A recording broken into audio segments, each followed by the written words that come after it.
வார்த்தை தேவையில்லை வாழும் காலம் வரை பார்வை பார்வை மொழி பேசவே நேற்று தேவையில்லை நாளை தேவையில்லை இன்று இந்த நொடி போதுமே வேறென்று வித என்று வீழ்த்தூவும் மழை என்ற இதயம் இவள் தோட்டம் பூ பூக்குதே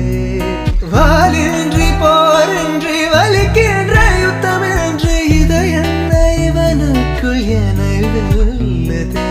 இதயம் முழுக இருக்கும் இந்த தயக்கம் எங்கு கொண்டு நிறுத்தும் இதை அறிய எங்கு கிடைக்கும் விளக்கம் அது கிடைத்தால் சொல்ல வேண்டும் எனக்கும் முதலிரே